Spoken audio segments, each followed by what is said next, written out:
अगर राहुल की ये गंदी आदत नहीं जाएगी तो कांग्रेस कभी सत्ता में नहीं आ पाएगी। कांग्रेस के पतन का कारण है ये आदत। राहुल संसद में ऐसी गलती कर जाते हैं जिससे मोदी और भी ताकतवर हो जाते हैं। जिस दिन हो जाएगा सुधार, कांग्रेस का हो जाएगा बेड़ा पार।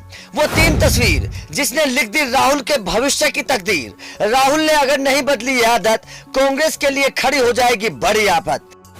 संसद में जैसे राहुल गांधी की वापसी हुई, विवाद खड़ा हो गया। संसद में वापसी के साथ ही दिल से भरे राहुल ने ऐसी फ्लाइंग किस फेंक कर मारी कि पूरा संसद भवन हंगामे में तब्दील हो गया। संसद में देश के मुद्दों की बहस की बजाय किसके मुद्दों पर बहस होने लगी। खैर, ये किसका मामला है, इसे राहुल और स्मृति तक ही सीमित रहने दीजिए। लेकिन राहुल की इन हरकतों को देखकर सवाल खड़ा होता है कि क्या वास्तव में राहुल देश के पीएम बनने लायक हैं? क्या राहुल के अंदर वो गुण हैं कि उन्हें देश का पीएम बनाया जा सके? क्या राहुल के अंदर वो गुण हैं जो पीएम मोदी में है, उनके खुद के पिता में थे, उनकी माता के अंदर थे? क्योंकि राहुल गांधी की जिस गंदी आदत के बारे में हम आपको बताने वाले हैं, उस पर आज तक किसी की नजर नहीं पड़ी। आज राहुल गांधी की उस कमी के बारे में हम आपको बताएंगे। जिस दिन वो कमी सुधर जाएगी, कांग्रेस सत्ता में आ जाएगी। अब यहाँ पर राहुल गांधी के ऊपर कुछ सवाल खड़े होते हैं। सवाल नंबर 1, क्या संसद में इस तरीके की हरकत करने वाला नेता देश का पीएम बनने लायक है? सवाल नंबर 2, देश के पीएम के अंदर जो संस्कार होने चाहिए, क्या राहुल को वो संस्कार दिए गए हैं? सवाल नंबर 3, क्या राहुल इस तरीके की हरकत करके खुद कांग्रेस को फंसा देते हैं? खैर, राहुल का ये मामला नया नहीं है। लोगों को राहुल को इस रूप में देखने की आदत पड़ चुकी है। लेकिन बात अब राहुल की उस कमी की जो कांग्रेस को गड्ढे में डालने का काम कर रही है। तो समझिए, दरअसल राहुल इस वक्त न केवल कांग्रेस के बल्कि विपक्ष के भी सबसे बड़े चेहरे हैं। वो खुद भी पीएम बनने के सपने देख रही हैं। लेकिन संसद में आप राहुल का रिकॉर्ड उठाकर देख लीजिए, राहुल अपना भाषण देकर संसद से गायब हो जाते हैं। मतलब राहुल अपनी बात तो कह देते हैं, लेकिन वो दूसरों की सुनना पसंद नहीं करते।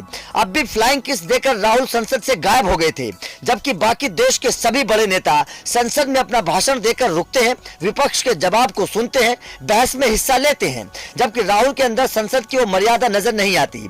और राजनीति में कहा जाता है कि जब तक आप दूसरों की बातें नहीं सुनेंगे, तब तक आप एक अच्छे लीडर नहीं बन सकते। जबकि कांग्रेस के सिरमौर होने के बाद भी राहुल संसद में दूसरों की सुनना पसंद नहीं करते। इसलिए राजनीतिक जगत के जानकारों का मानना है कि राहुल की ये गंदी आदत और उनकी गंदी हरकत कांग्रेस के पतन का कारण है। चलिए अब आपको राहुल की उन हरकतों के बारे में भी बता देते हैं जिनके कारण उनके और उनकी पार्टी की संसद में जमकर किरकिरी हुई। नंबर 1, साल 2019 की बात है। राफेल विमान डील पर लोकसभा में चर्चा हो रही थी। इसी दौरान राहुल गांधी ने राफेल डील में भ्रष्टाचार के आरोप लगाते हुए सीधे प्रधानमंत्री नरेंद्र मोदी पर निशाना साध दिया।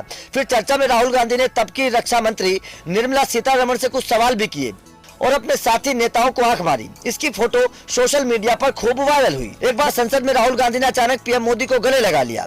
राहुल की हरकत को देखकर मोदी भी हैरान रह गए थे। लेकिन मोदी को गले लगाने के बाद राहुल गांधी ने एक बार फिर से वही हरकत कर दी और अपने साथियों की तरफ फिर से आंख मारते हुए पकड़े गए।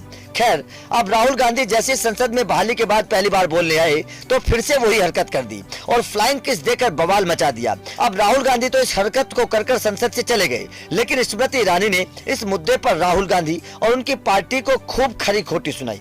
तो आपका राहुल गांधी की इन हरकतों पर क्या कहना है? क्या आपको लगता है कि इस तरीके की हरकत करने वाला नेता देश का पीएम बन पाएगा? कमेंट करके जरूर बताएं।